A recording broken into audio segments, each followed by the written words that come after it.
Alléluia. Amen.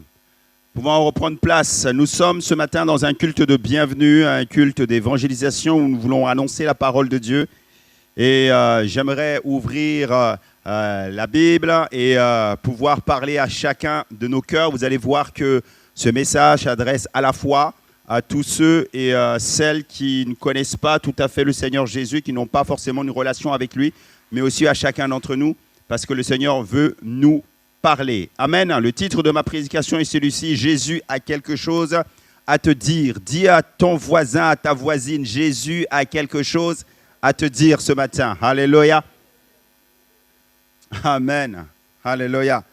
Dans Luc 7, à partir de verset 40, Luc 7, et puis tout le contexte s'affiche, et nous allons lire tout le contexte à partir du verset 36.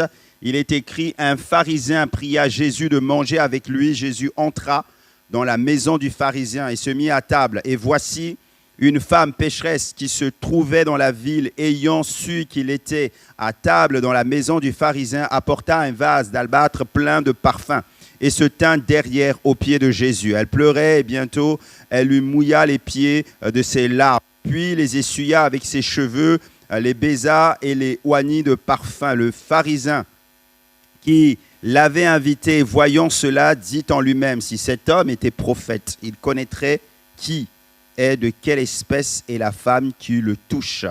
Il connaîtrait que c'est une pécheresse. Verset 40, Jésus prit la parole et lui dit: Simon, j'ai quelque chose à te dire.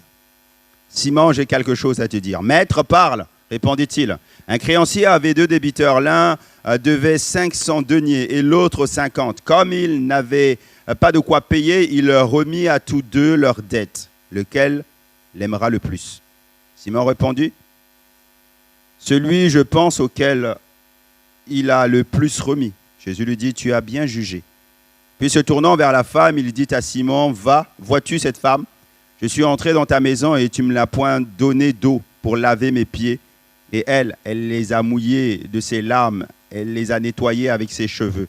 Tu ne m'as point donné de baiser, mais elle, depuis que je suis entré, elle n'a point cessé de me baiser les pieds. Tu ne m'as point versé d'huile sur ma tête, mais elle a versé du parfum sur mes pieds. C'est pourquoi, je te le dis, ses nombreux péchés ont été pardonnés, car elle a beaucoup aimé. Mais celui à qui on pardonne peu, aime peu. Et il dit à la femme: tes péchés sont pardonnés. Ceux qui étaient à table avec lui se mirent à dire entre eux: qui est celui-ci qui pardonne même les péchés? Mais Jésus dit à la femme: ta foi t'a sauvée, va en paix. Et nous disons Amen. Et nous disons Amen. L'histoire de Simon, le pharisien, et de cette femme pécheresse dévoile la réalité mauvaise de notre cœur. Je ne connais pas votre intimité tous parfaitement, dans votre intimité, mais j'aimerais vous dire que Jésus connaît. Il connaît chaque personne ici, que vous avez été invité, ou chaque membre de cette église. Ainsi, Jésus, à un moment donné, va pénétrer la pensée de Simon, le pharisien, lui qui était religieux. Et dans ce texte de Luc nous parle, Simon, manifestement, était satisfait de lui-même et désapprouverait en réalité la compassion de Jésus à l'égard de cette femme pécheresse. Il se disait: mais Seigneur, toi qui es prophète, si tu savais quelle était la vie de cette femme, tu ne l'aurais pas ainsi accepté. Le Seigneur était en train de mettre en évidence la dureté du cœur de Simon. Aujourd'hui même, le Seigneur a quelque chose à nous dire, de la même manière que Jésus s'est adressé à Simon. Son but, c'est quelque part de nous emmener ce matin à un changement de pensée, d'attitude. Mais comment changer de pensée et d'attitude si ce n'est en entendant sa voix? Et nous savons que la voix du Seigneur, elle s'exprime premièrement dans la lecture de la parole de Dieu et aussi ce matin au travers de sa prédication. Et comme Simon, Jésus nous dit ce matin: j'ai quelque chose à te dire. Mon premier point ce matin est celui-ci: Simon, j'ai quelque chose à te dire. J'ai quelque chose à te dire. Et on pourrait dire ce matin: John, j'ai quelque chose à te dire. Samantha, j'ai quelque chose à te dire. J'ai quelque chose à te dire. Qui était Simon le pharisien? Simon le pharisien, c'était un religieux. C'est quoi un religieux selon la parole de Dieu? Le religieux, ce n'est pas celui qui a un statut ou quelqu'un qui est dans un ordre monastique. Ce n'est pas ça un religieux. Un religieux, ça désigne en réalité un type de rapport spirituel que nous pouvons avoir avec Dieu. C'est cela la religiosité. C'est une personne attachée aux formes extérieures de la religion. Une personne religieuse, c'est une personne qui met l'accent sur les rites, les habitudes, les traditions. Tu vas aller à l'église seulement 1 à 3 fois dans l'année. Le religieux, c'est celui qui pratique la foi comme un ensemble de règles. C'était Simon. Il est né dans le judaïsme. Mais cette femme, elle est pécheresse. Seigneur, mais toi, tu es prophète, tu ne peux pas toucher, sinon tu deviens sale. Le religieux, c'est celui qui pratique tout cela. Le religieux, lui, il suit la forme sans la puissance. Alors que Dieu, il lui recherche un cœur. Et ce matin, Dieu, il recherche un cœur. Le religieux, il n'a nécessairement pas envie de vivre une relation personnelle authentique avec Jésus. Ce qui l'importe, c'est de se faire bien voir. Beaucoup trop de gens dans ce monde connaissent Dieu au travers de la religion. Ils ont l'image d'un Dieu qui ne s'est pas réellement incarné dans la vie de ses enfants. Ils ont l'image des préceptes que la religion donne, alors que Dieu nous invite à une relation personnelle avec lui. Dieu ne t'invite pas à une religion. Dieu ne t'invite pas à des dogmes. Dieu t'invite à une relation personnelle. Et c'est ce que Jésus avait à dire à Simon. Dieu nous invite ce matin à le découvrir et à le contempler. Quelqu'un a dit que la religion, c'est l'opium du peuple. Mais ce matin, j'aimerais vous dire que Jésus est venu abolir la religion parce qu'il veut une relation avec toi. Il veut ton cœur. Alléluia. Simon a accompli des actions méritoires à l'égard de Jésus. Et j'aimerais simplement, pour que nous puissions mieux comprendre le texte, jusqu'à présent, jusqu'au moment où Jésus entre dans sa maison, le pharisien a accompli certaines actions qui pouvaient sembler suffisantes et méritoires pour lui, parce qu'il est dans ce schéma de la religiosité. Il a prié Jésus de venir manger chez lui. Et pour ce faire, il a bravé certaines rumeurs. Quelles étaient ces rumeurs? On disait de Jésus qu'il allait auprès des gens de mauvaise vie, que Jésus s'attablait avec les publicains, que Jésus s'attablait avec les prostituées.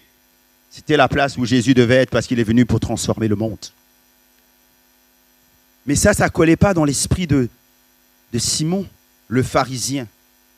Les amis, j'aimerais vous dire que beaucoup trop de gens font des choses pour mériter quelque chose, à la manière de Simon le pharisien. Qu'est-ce que les gens font ici, dans ce monde pour la religion? Ils font des pèlerinages.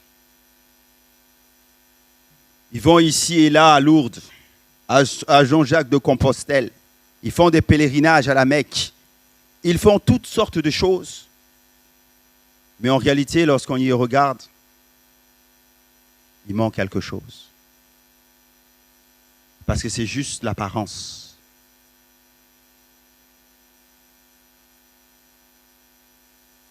Tu peux être, même ici, dans une église évangélique et être religieux, comme Simon. Parce que tu vas vivre la liturgie comme quelque chose qu'il faut faire. Là, tu deviens religieux. Tu es Simon. Je dois être là au culte parce que le pasteur, il a dit qu'il fallait être à l'église, religieux. Je dois faire telle ou telle chose, lire ma Bible. Parce que le pasteur, chaque dimanche, nous invite à lire la Bible. Tu es un religieux. Toutes les fois où nous cherchons à paraître, nous devenons des religieux. Et Simon a été dans cette atmosphère. Il fait entrer Jésus chez lui. Combien c'était dur pour un pharisien d'inviter Jésus? Qu'est-ce qu'on va dire? Oh là là! Qu'est-ce qu'on va dire? Il va faire aussi une chose. Lorsqu'il va inviter Jésus, il va l'inviter à la vue de tous. Puisque cette femme pécheresse va pouvoir y entrer. Et alors qu'elle va y entrer, c'était connu que Jésus venait chez Simon, le pharisien. Donc à ce moment-là, il va prendre comme un risque. Et ce matin, j'aimerais dire à quelqu'un, si tu veux entendre ce que Jésus a à te dire, prends le risque d'entendre la parole de Dieu, même si elle va bousculer tes préjugés. Même si elle va bousculer ta manière de penser. Et devant le geste de cette femme, le pharisien va se mettre à toutes sortes de réflexions. Oh, mais elle est pécheresse, elle est ceci, elle est ceci. C'est alors que le Seigneur va dire à Simon la chose la plus importante que nous avons à voir ce matin. Simon, j'ai quelque chose à te dire. C'est tellement important et ça tranche de ce que les autres peuvent nous dire ou de ce que nous pouvons dire. L'important, c'est que qu'est-ce que Jésus a à te dire? Qu'est-ce que Jésus a à te dire?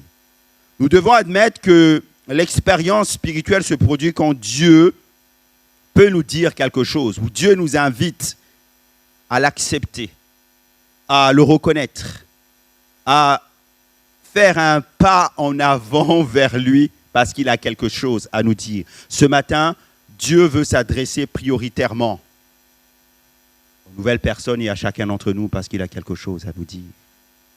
Parce qu'il a quelque chose à nous dire. Mon deuxième point, Johanna, maintenant. Alléluia. J'aimerais parler maintenant d'une interprétation qui en dit beaucoup. Et dans cette interprétation, Jésus va dire à Simon, Jésus va dire à Simon, Simon, j'ai quelque chose. J'ai quelque chose à te dire. Simon. Ça veut dire que Jésus va l'appeler par son nom, Simon. Il ne va pas l'appeler pharisien, il va l'appeler Simon. J'aimerais vous dire que tout homme ou toute femme a un nom que Dieu connaît. Et ce nom, c'est-à-dire, représente une réalité de toi. Ce nom, c'est ta vie. Ce nom, c'est les circonstances à propos desquelles Jésus sait tout de toi. Si ici-bas, tu t'appelles José ou Samantha, Jésus, lui, te connaît peut-être par le nom de merveille, parce que tu accomplis des merveilles. Tout homme, toute femme a un nom. Et quand Jésus va s'adresser à Simon, il va l'appeler Simon. Simon. Et vous savez ce que signifie Simon? Simon signifie celui qui entend. Simon, toi qui entends, écoute maintenant la parole. Toi qui entends, écoute maintenant la parole. Le Seigneur connaît l'état et les dispositions de notre cœur. Il sait comment nous sommes venus dans cette rencontre, ce qu'il y a au-dedans de nos vies, au-dedans de nos cœurs. Le Seigneur connaît aussi nos pensées parce que la parole nous dit dans le psaume 139, 2, « Tu sais quand je m'assis et quand je me lève. Tu pénètres de loin ma pensée. » Tu pénètres de loin. Rien n'est caché devant Dieu. Dieu connaît la réalité de nos cœurs. Et il a quelque chose à nous dire. Parce que son but, c'est de nous transformer et c'est de nous emmener beaucoup plus loin. Le Seigneur connaît aussi le nombre de jours que nous avons à vivre. C'est ce que nous dit la parole dans le psaume 139, 16. Il connaît le nombre de jours. Ensuite, Jésus va poser cette question à Simon. Il va lui dire, j'ai quelque chose à dire. Après l'avoir interpellé par son nom, Simon. Et Jésus va lui dire, maintenant j'ai quelque chose à te dire. Tant de gens dans ce monde-là parlent pour rien dire. Tant de gens dans ce monde-là parlent, font des discours, mais qui sonnent creux. On entend ici des politiciens, on entend ici des penseurs, on entend ici des gens. Mais tant de gens parlent, mais ça sonne creux. Mais quand Jésus parle, c'est consistant. Quand Jésus parle, c'est vrai, c'est éprouvé. Quand Jésus parle, c'est important. Quand Jésus parle, c'est utile. Quand Jésus parle, c'est indispensable pour notre vie. Et Simon avait besoin de comprendre cette réalité. Dans le psaume 119, à partir du verset 30, il est écrit « La révélation de tes paroles est claire, elle donne de l'intelligence aux simples. » Psaume 119, verset 130. C'est cela que nous devons comprendre. C'est qu'il y a Une révélation qui vient de Dieu parce que Jésus a besoin de nous dire quelque chose. Et c'est celle-là qui est claire. Ce n'est pas les paroles que tu peux entendre ici et là, mais c'est cette révélation-là qui donne l'intelligence au simple. Alléluia. Jésus va enfin dire, j'ai quelque chose à te dire, Simon, à te dire. Quand Jésus dit cela à Simon, il a quelque chose à dire sur quoi? J'ai quelque chose à dire et ça vient jusqu'à nous. J'ai quelque chose à dire sur le péché. J'ai quelque chose à te dire sur cette dette qui est le péché. Au verset 41 de Luc 7, nous avons lu ensemble que Jésus commence par emmener Simon vers quelque chose. Il lui raconte cette histoire. Il dit un créancier avait 2 débiteurs. L'un devait 500 deniers et l'autre 50. Parce que Jésus veut l'emmener sur la réalité de la dette du péché. Dans Romains 3, 23, vous savez ce qu'il est écrit. Il est dit que tous ont péché et sont privés de la gloire de Dieu. Oui, nous avons tous péché, nous sommes tous pécheurs. Et nous avons besoin de la grâce de Dieu. Pourquoi? Parce que nous avons une dette morale. Et Jésus met en évidence cette dette morale. Simon, par rapport à cette femme pécheresse, Simon, tu es comme cette femme pécheresse, même si tu es caché derrière les habits de la religion. Tous ont péché et sont privés de la gloire de Dieu. Qu'est-ce que Jésus aussi avait à dire à Simon? Jésus avait à dire à Simon sur le fait que tout ce qu'il aurait dû faire et qu'il n'a pas fait à l'égard du Seigneur. Vous vous souvenez lorsque Jésus vient, Jésus lui dit, mais tu ne m'as pas lavé les pieds. Tu ne m'as pas donné le baiser d'accueil. Tu n'as pas mis l'huile sur ma tête. Simon était tellement méfiant dans sa religion qu'il avait oublié même le savoir-faire tout simple. L'accueil. C'est ce qu'on appelle, mes frères et sœurs, vous savez comment on appelle ça? C'est le péché par omission.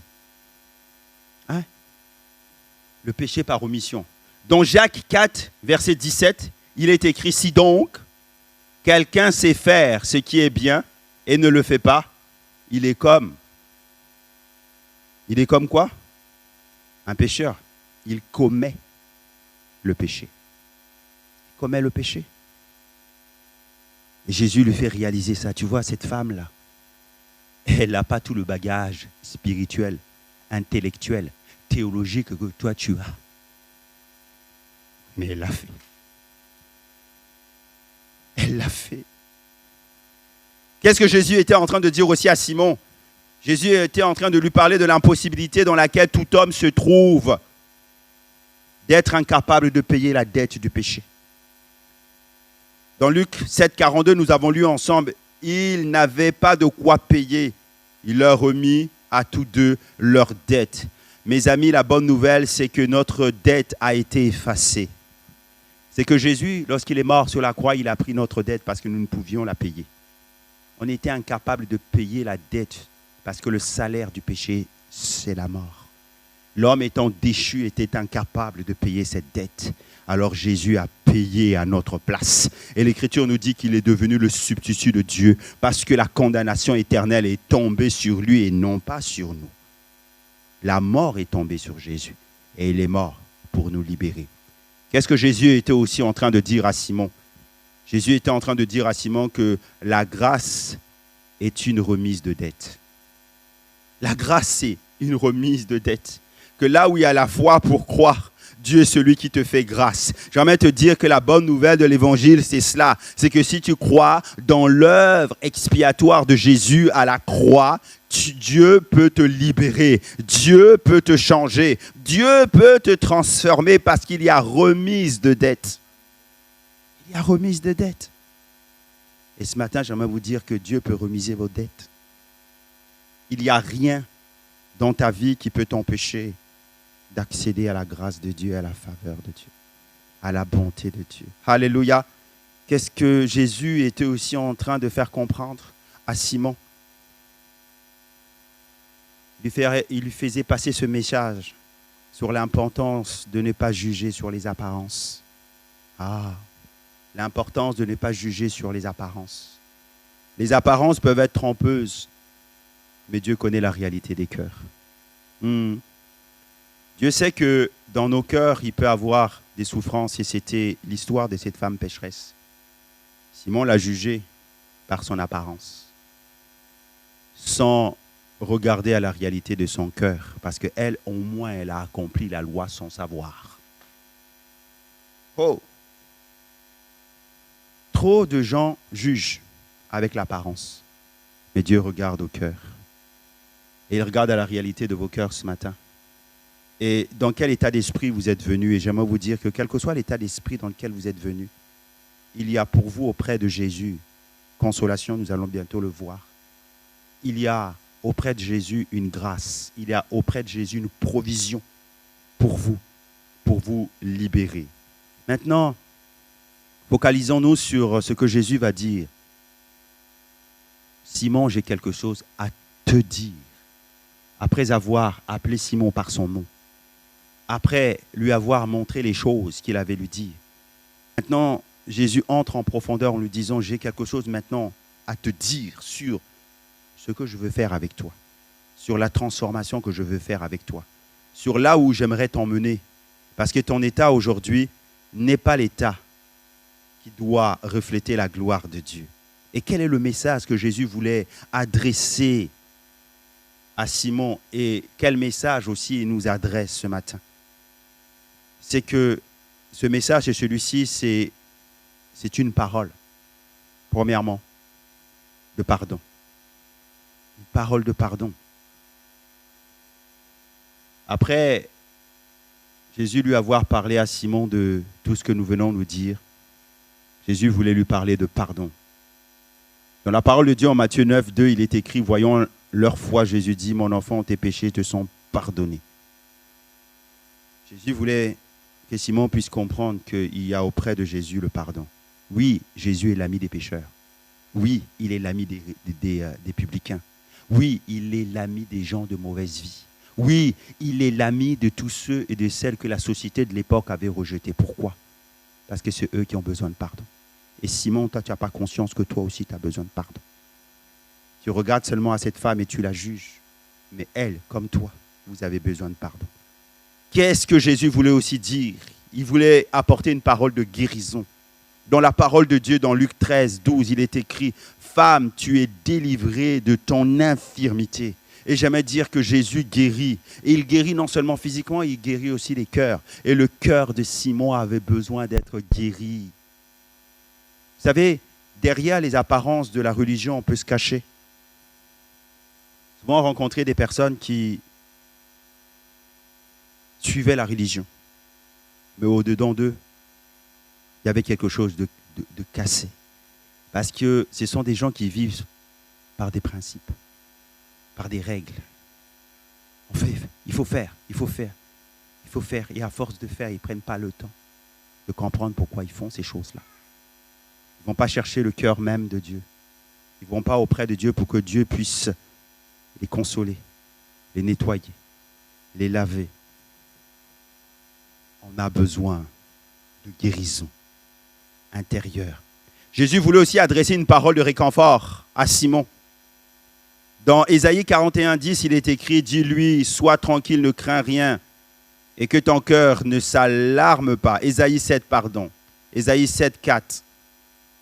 Une parole de réconfort dans le cœur de Simon, qui s'inquiétait. Vous savez, à un moment donné, il commence à réfléchir lorsqu'il voit la scène, il voit Jésus et cette femme, et il réfléchit. Il y a plein de dimensions théologiques qu'on lui a appris dans le judaïsme qui entrent en ligne de compte dans son esprit. Il est complètement chamboulé, il est complètement à l'envers. Jésus voulait déposer une parole de réconfort sur son cœur. Et certainement, ce matin, le Seigneur veut déposer une parole de réconfort. Certainement, ce matin, le Seigneur veut vraiment dire, ne t'inquiète pas à quelqu'un. Sois tranquille. Ne t'inquiète pas, j'ai quelque chose à te dire. Même si la situation actuelle, elle te dépasse, sois tranquille. Vous avez entendu les témoignages? Dieu est celui qui fait toujours le contre-coup. Dieu est celui qui est le Dieu du tout à coup. Tu n'avais pas prévu de faire certaines choses. Et peut-être qu'en arrivant dans cette église ce matin, tu n'avais même pas prévu d'être là. Mais tout à coup, tu es là et c'est voulu de Dieu parce que Dieu veut déposer une parole de réconfort dans ton cœur. Il veut te dire, ne crains point, je suis avec toi. Il veut dire, ne crains point, parce que je suis capable d'enlever cette souffrance qui te fait mal. Qu'est-ce que Jésus avait à dire à Simon? Il voulait aussi déposer sur le cœur de Simon une parole de consolation. Une parole de consolation. Ah, j'aimerais dire à quelqu'un ce matin que l'Écriture nous dit dans Joël 2, 25, « Je remplacerai les années que les sauterelles ont dévorées. » Je ne sais pas pour qui ça s'adresse ce matin, mais j'aimerais te dire que Dieu est capable de remplacer ce que toi tu as perdu. Dieu est capable de recommencer à zéro avec toi. Parce que tu te sens peut-être lésé, tu te sens peut-être en retard par rapport à certaines choses. Dieu dit, je te remplacerai ce que le sauterelle a envolé. Simon avait besoin de comprendre ça, c'est qu'il a auprès de lui celui qui est la substance de toute chose, c'est Jésus. Et face à ce Jésus-là, tout est capable d'arriver. Tout est possible. Tout est possible si tu crois seulement. Comme à un homme de la Bible, Jésus dira, si tu crois, tu verras la gloire de Dieu. Si tu crois, tu verras la gloire de Dieu. Quelle est la parole dont tu as besoin ce matin? Reçois-la et crois. Alléluia. Quand Jésus parle à Simon aussi, il veut l'emmener à quelque chose d'essentiel. Il veut l'emmener à une parole de révélation. Dites avec moi révélation. Ah, il fallait que son esprit se réveille et sorte de l'ordinaire, de la routine du judaïsme. Nous pouvons être freinés par la religion. Parce que la religion, elle nous a appris à penser comme ci, comme cela. Ne fais pas. Ne fais pas ça. Tu ne tueras point. Tout ça, c'est bon, c'est les commandements. Mais les commandements de Dieu doivent sortir du logos pour aller dans le réma. Vous comprenez cela? Ça veut dire qu'il nous faut une parole de révélation pour aujourd'hui même. Et Simon avait besoin de comprendre que Jésus n'était pas venu pour les bien portants. Il était venu pour ceux qui avaient besoin. Pour les malades. Pour ceux qui avaient besoin. Oh, comment toi, homme de la loi, Simon, docteur en théologie, tu ne pouvais pas comprendre cela? Parce que Dieu, lui, il regarde au cœur et non à l'apparence. Parce que Dieu nous connaît. Et parce qu'il nous connaît, il sait ce dont nous avons besoin aujourd'hui. Est-ce que vous comprenez? C'est cela le réma de Dieu. Il s'incarne dans notre situation. La lettre tue, mais l'esprit vivifie. La lettre tue, mais l'esprit vivifie. Ça veut dire quoi? Lorsque tu regardes la parole de Dieu et tu vois seulement les textes et tu appliques les textes sans comprendre les situations des gens, tu es en train de tuer les gens. Parce que tu vas dire que toi tu es pécheur, voilà. Mais il faut que le réma de Dieu, la révélation de Dieu s'incarne dans le logos pour donner vie à la lettre qui est morte parce que l'esprit a la capacité de vivifier toute chose. Alléluia. Ah, dans 1 Samuel 3,7, il est écrit, 1 Samuel 3,7, Samuel ne connaissait pas encore l'Éternel car la parole de l'Éternel ne lui avait pas encore été révélée. Ah, ça veut dire quoi? Ça veut dire que il entendait Dieu parler, mais il n'était pas encore habitué à cette parole. Nous avons besoin d'entendre Dieu. Nous avons besoin que nos oreilles s'ouvrent. Nous avons besoin de recevoir les pensées de Dieu. Amen. Nous avons besoin d'une parole de révélation. Et ce matin, j'ai une parole prophétique à libérer au sein du peuple de Dieu. Je parle à quelqu'un et Dieu dit à une personne, tu joues un double jeu avec Jésus. Tu te donnes une apparence avec Dieu sans être avec lui. Tu joues à l'église, mais tu n'es pas avec lui. Parce que tu aimes le monde et tu prétends aimer Jésus. Jésus te dit, on ne peut pas servir de maître. On ne peut pas servir de maître. Tu as un masque, tu joues à l'église, mais Dieu te dit, arrête de jouer. Et entre, entends la parole et change tes voix. Quelle est la parole que le Seigneur voulait aussi libérer dans le cœur de Simon? C'est celle-ci. C'est une parole de vocation. Regardez avec moi. Il est en présence d'un homme de la loi. Quelle était la fonction de l'homme de la loi, du pharisien qu'il était? C'était d'instruire le peuple de Dieu. Et cette parole de vocation, elle s'adresse aussi à quelqu'un ce matin. Dans Actes 22, 21, il est écrit, il me dit, je t'enverrai vers les nations. Acte 22, 21. Je t'enverrai vers les nations. Jésus est en présence, le Maître est en présence d'un homme de loi. Cet homme est censé l'idée conduire le peuple de Dieu à la rencontre de Dieu. Telle est sa fonction. Cet homme est censé prendre les blessés du chemin pour les emmener à Dieu et prêcher le message de repentance. Mais son cœur n'est pas capable de le prêcher. Parce qu'il est empêché par une réalité visuelle qu'il voit, de voir le cœur même de Dieu. Jésus est venu.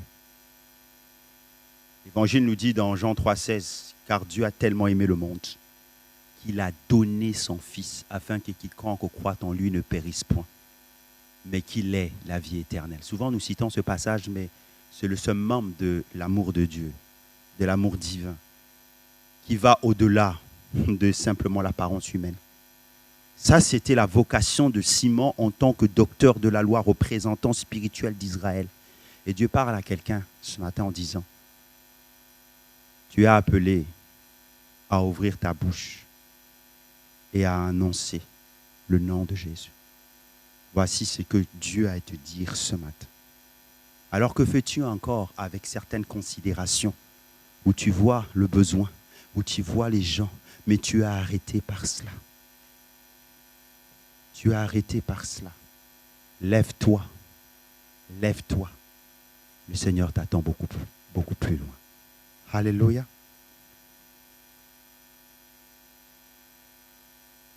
Osée 2, partir du verset 21, l'Écriture nous dit, c'est Jésus qui parle, c'est Dieu qui parle à son peuple Israël et Dieu lui dit, je veux t'attirer et te conduire au désert.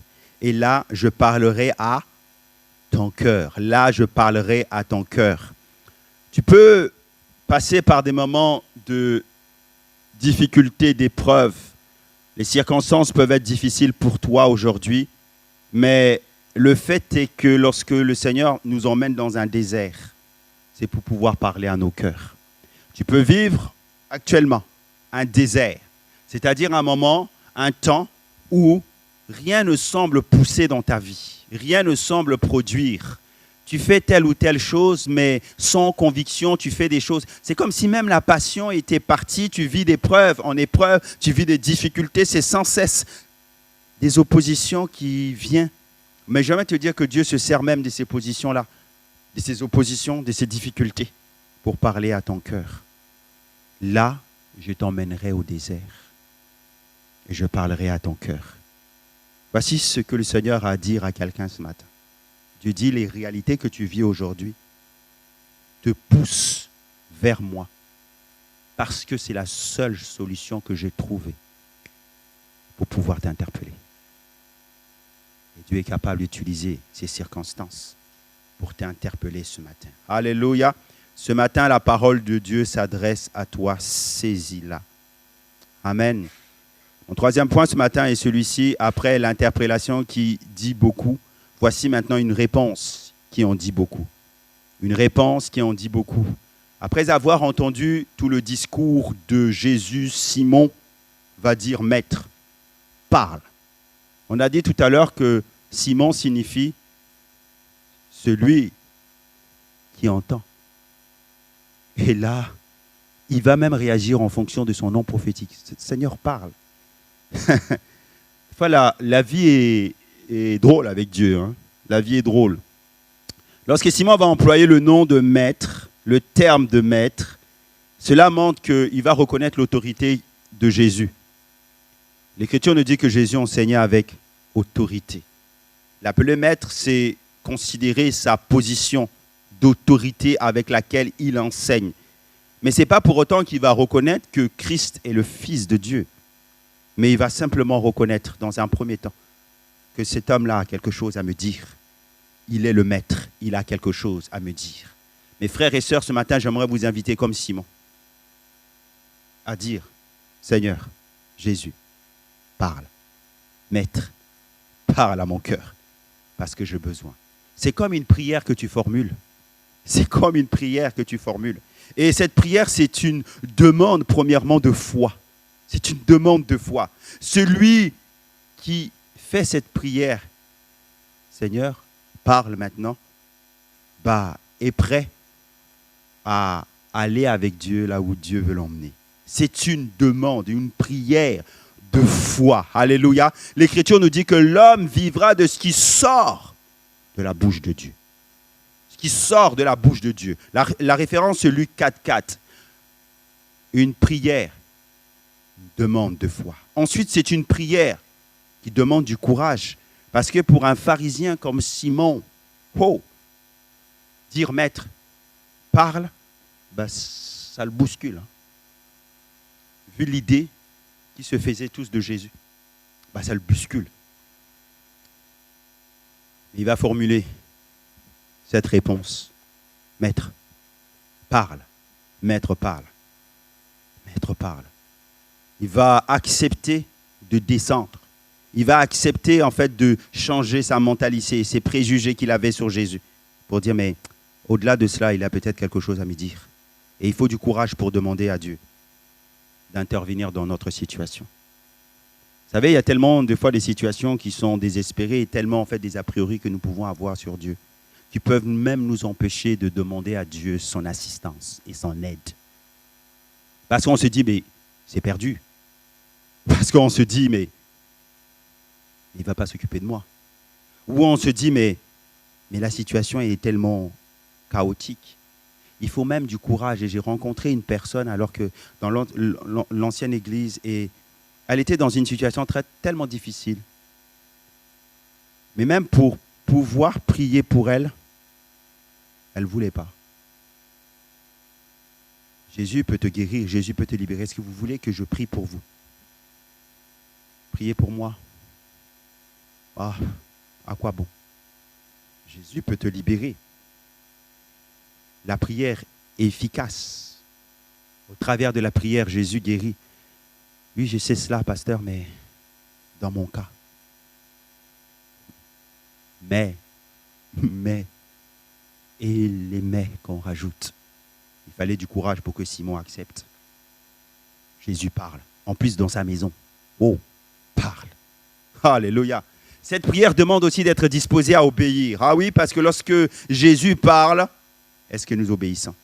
Nous ne pouvons rentrer dans l'accomplissement des choses seulement lorsque nous entrons dans l'obéissance. Quand Jésus parle, il faut que tu obéisses. Et si aujourd'hui Jésus te parle, qu'il a fait une grande œuvre pour toi, si aujourd'hui le Seigneur est en train de te dire que sans moi tu ne peux rien faire, si aujourd'hui le Seigneur est en train de te dire que tu dois laisser tes préjugés de côté pour être disposé à me suivre, j'aimerais t'inviter à croire et à obéir. Parce que si tu n'obéis pas, tu passes à côté de quelque chose. Ce que nous apprenons de l'Écriture, c'est que Dieu parle toujours au présent, jamais pour les absents non plus. Il parle toujours aujourd'hui. Il dit aujourd'hui, si vous entendez ma voix, n'endurcissez pas votre cœur. Dieu, c'est le Dieu qui dit à Moïse, je suis le Dieu qui est. Celui qui a été, qui est et qui sera. Je suis le Dieu d'aujourd'hui dans ta vie. Il sera pour toi parce qu'il t'emmène quelque part, mais il se révèle aujourd'hui, présentement. À cet instant même, est-ce que tu es disposé à obéir? Est-ce que tu es disposé à lui faire confiance? Tout à l'heure, l'appel sera lancé et la possibilité te sera donnée de l'accepter comme ton sauveur personnel. Est-ce que tu es disposé à accueillir le Christ pour que ta vie, elle change? Enfin, cette prière, elle demande d'être disposé à dépendre de Dieu. L'invitation de Jésus à Simon, c'est celle-là. C'est qu'il voulait vraiment inviter Simon à dépendre de Dieu. Et cette femme-là était dans une position, la pécheresse, où elle voulait désormais dépendre de Jésus. Mais toi, Simon, est-ce que tu es prêt à dépendre de Jésus? Celui qu'on appelle le Christ, celui qu'on appelle Jésus de Nazareth. Est-ce que tu es prêt à dépendre de Dieu? Désormais à le suivre. Pas à suivre une religion. Pas à suivre une religion, mais à suivre et avoir une relation avec Jésus le Maître. Une relation quotidienne qui va t'emmener à la lecture et à l'étude de la parole, à la prière. Dans Acte 2, il est écrit que les disciples étaient tous ensemble. Ils mangeaient, ils partageaient le pain. Et ils priaient, ils chantaient les louanges de Dieu, ils partageaient la communion, ils suivaient le Maître. Alors qu'autrefois, vous vous souvenez, il avait suivi de loin. Pierre l'avait suivi de loin. Alors que Pierre l'avait suivi de loin, ça l'avait emmené où? À un moment où il a renié le Maître par 3 reprises. Et lorsque la Pentecôte vient, c'est plus le même Pierre. Désormais, il ne suit plus Jésus de loin, mais il suit Jésus de près maintenant. Il est là avec les autres, les 120, dans la chambre haute. Il prie. Et c'est même lui, le jour de la Pentecôte, qui annonce la parole de Dieu. Il dit, repentez-vous, convertissez-vous et que chacun d'entre vous soit. Afin que des temps de rafraîchissement viennent sur vos vies. Que chacun de vous se convertisse. Extraordinaire. Quelle transformation. Passer de suivre Jésus de loin à suivre Jésus maintenant de près. C'est l'invitation qui te sera donnée, mon frère, ma soeur, et que tu sois présentement dans ce lieu à accueillir. Je finis maintenant avec cela. J'aimerais vous parler de cette conclusion à donner à l'obéissance. Une conclusion à donner dans l'obéissance. Et cette phrase s'affiche: quand Dieu a parlé, il faut lui obéir. Sinon, les effets de sa parole sont annulés. En réalité, ce qu'il faut comprendre avec Dieu, avec les choses de Dieu, c'est que la parole, elle est créatrice, mais elle n'opère seulement quand toi, tu lui donnes ton accord. Parce que Dieu, en fait, il est un gentleman, il ne te bousculera jamais. L'ennemi vient pour dérober, pour bousculer, pour détruire. Mais Jésus, lui, vient pour aimer.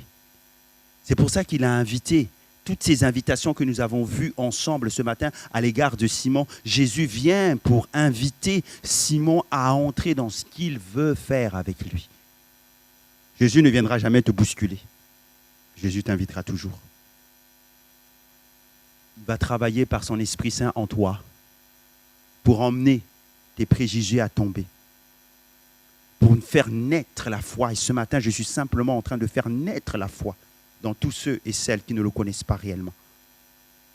Et le texte biblique ne nous dit pas que si Simon le pharisien est entré dans cette obéissance suite au message que Jésus l'adresse, mais ce que nous savons, c'est que cette femme pécheresse a manifesté les attitudes de cette obéissance, au même titre que certains personnages de la Bible, qui, à leur manière, ont demandé au Seigneur de leur parler.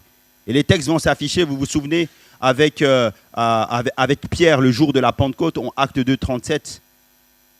Suite à sa prédication, les hommes qui étaient là vont dire: hommes, frères, que ferons-nous? Que ferons-nous? Il nous faut une prise de décision. Le geôlier avec Philippe, à un moment donné, il va dire: que faut-il que je fasse? Et jamais dire à quelqu'un que faut-il que je fasse, c'est l'accepter comme sauveur personnel. C'est accepter ce Jésus-là qui est en train de te parler au travers de cet homme que tu vois ce matin sur l'estrade. C'est Jésus qui te parle. C'est Jésus qui t'annonce la parole de Dieu. C'est entrer dans l'obéissance de la foi en faisant de Jésus ton sauveur et ton Seigneur. Et ensuite, c'est le suivre désormais jusque dans les eaux du baptême. Ce matin, le message de l'Évangile t'a été apporté. Et ce message, il est simple. Jésus te dit qu'il avait quelque chose à déposer sur ton cœur ce matin. Qu'il avait à te parler et il t'a parlé. Maintenant, à toi d'entrer dans l'obéissance de la foi. Et pour vivre réellement la vraie vie avec Dieu. Ou de rester sur le bord du chemin. Mais jamais te dire qu'en restant sur le bord du chemin, tu te prives des bénédictions et des grâces que Dieu est capable de déployer dans ta vie. Est-ce qu'on peut incliner nos cœurs? Nous allons prier ensemble. Je m'ai invité le groupe de louanges à venir. Et j'aimerais faire un appel ce matin. Toutes les fois où la parole de Dieu est annoncée, elle nécessite une réponse de la part de l'homme. Parce que Dieu a tellement fait Il a aimé le monde. Il a tout fait pour que nous puissions être sauvés. Ce matin, je ne te parle pas de religion. J'ai ma religion. Je suis dans le bouddhisme, je suis dans le judaïsme, je suis musulman, je suis catholique. Je ne te parle pas de religion. Ce matin, je te parle d'une personne, d'un homme qui a foulé cette terre, qui est venu jusqu'à nous. Cet homme, c'est Jésus de Nazareth. Il est plus que certains ont pu dire un prophète, il est Dieu fait homme. Et il est celui qui a fait une œuvre extraordinaire parce qu'il est mort sur la croix pour le pardon de tes péchés. Le même Jésus qui a parlé à Simon, il est présent parce que désormais il est présent par son esprit. Et j'aimerais te dire qu'il peut vivre désormais en toi si tu l'acceptes. Son désir, c'est de nous transformer. Son désir, c'est de nous emmener dans un changement d'attitude, de vie. Et ce matin, il t'a parlé et il te parle encore. Quelle est ta réponse à l'œuvre de la croix? Quelle est ta réponse? Il veut entrer dans ta vie. Il veut la changer.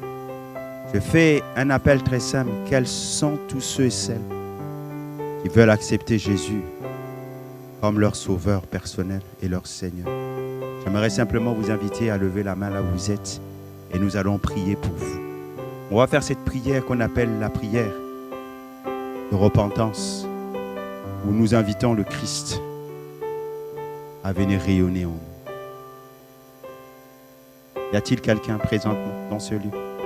Ne résiste pas à l'appel de Dieu. Tu as entendu le message. Le message ne te parle pas de religion, il te parle d'un sauveur. Lève simplement la main là où tu es et nous allons prier pour toi. Saisis cet instant.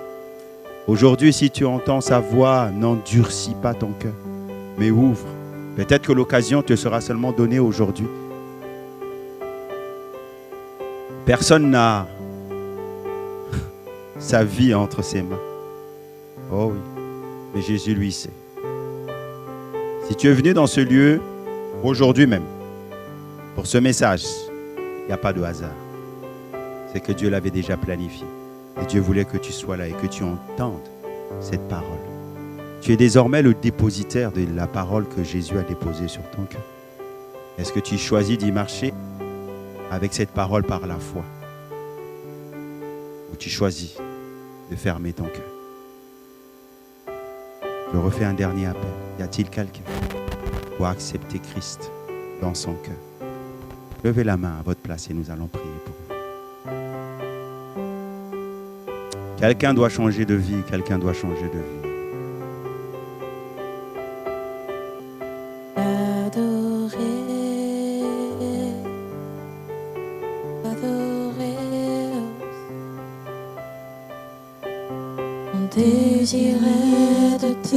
Ne combat pas, ne combat pas. Sache que on ne peut pas combattre Dieu. Quand Dieu t'appelle, c'est le moment. Il est celui qui dresse l'appel.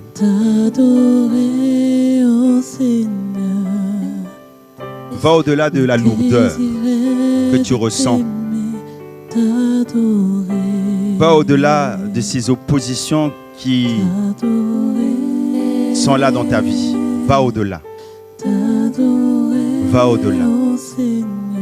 Et je vais prendre autorité maintenant contre tout esprit de lourdeur, tout esprit d'empêchement, tout esprit d'opposition dans les cœurs. Vous laissez la parole de Dieu maintenant pénétrer les cœurs, donner naissance et vie. Mais je scelle cette proclamation dans le nom puissant du Seigneur Jésus. Saint-Esprit, manifeste-toi. Je refais cet appel. Y a-t-il quelqu'un pour changer de vie ce matin et accepter le Christ dans son cœur? Lève-toi à ta place. Lève la main et lève-toi à ta place. Et nous allons faire cette prière.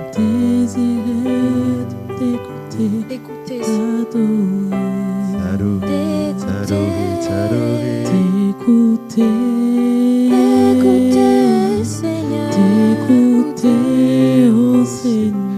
Alléluia. Nous allons faire cette prière.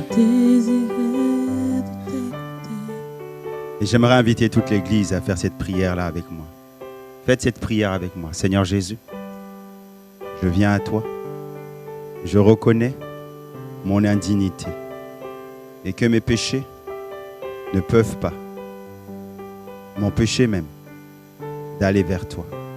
Je sais que ma dette est lourde, mais le sang qui a été versé me lave et me purifie de tout péché.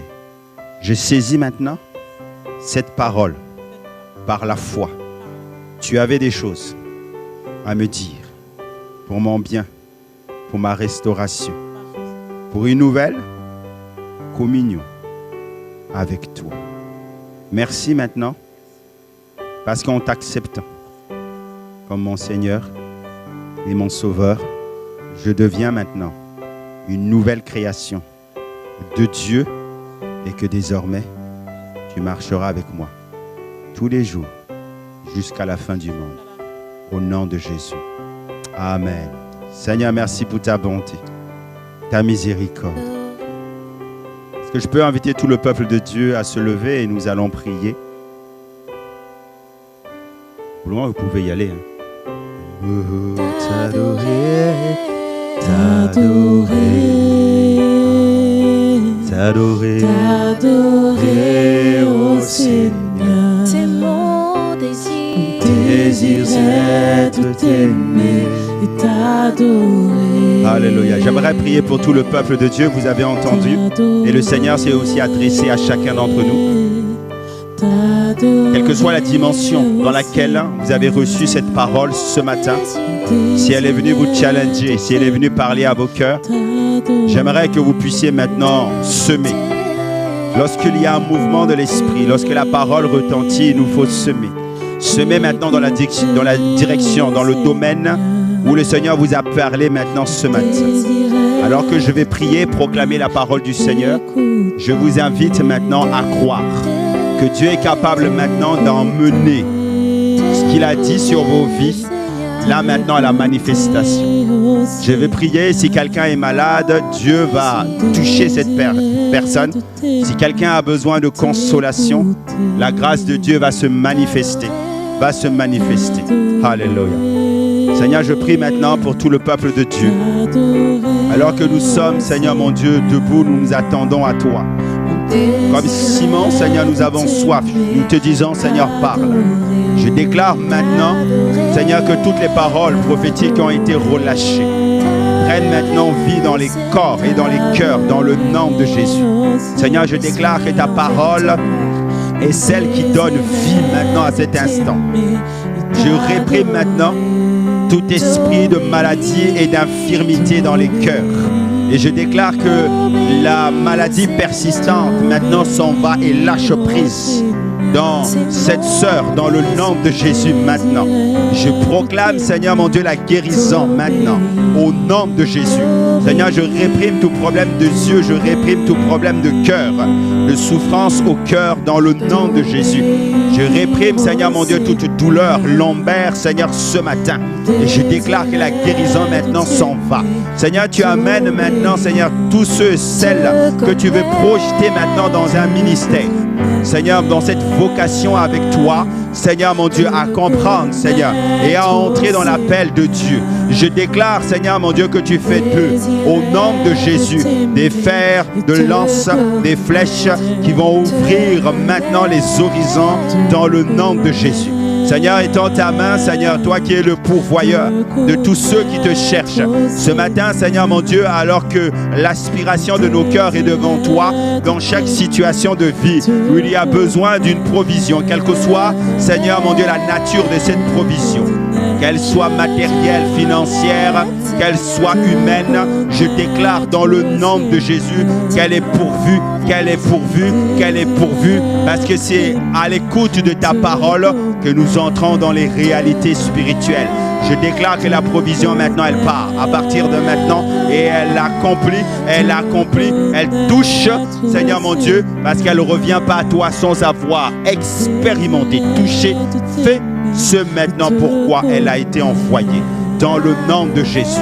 Dans le nom de Jésus. Je parle maintenant, Seigneur mon Dieu, et je déclare que la guérison naît maintenant dans le corps d'une femme qui a mal au niveau du ventre. Je déclare que la guérison maintenant se manifeste à cet instant alors que je prie. Je réprime toute forme de kyste, de fibrome, je réprime toute forme de douleur. Quelle que soit l'origine de ces douleurs, je déclare que le sang qui a été versé dans le nom de Jésus, c'est le sang qui guérit, qui libère maintenant ce matin.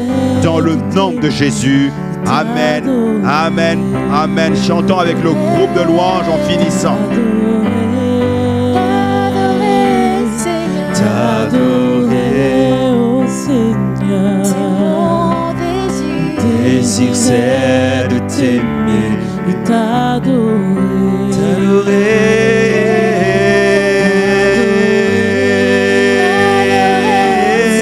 T'adorer, oh Seigneur. C'est mon Désir c'est de t'aimer et t'adorer.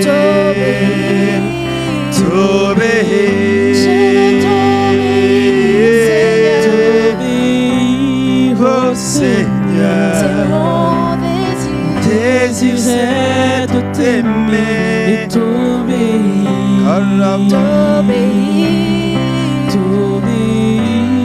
T'obéir, Seigneur. T'obéir, oh Seigneur. C'est mon désir. Mon désir est de t'aimer et t'obéir.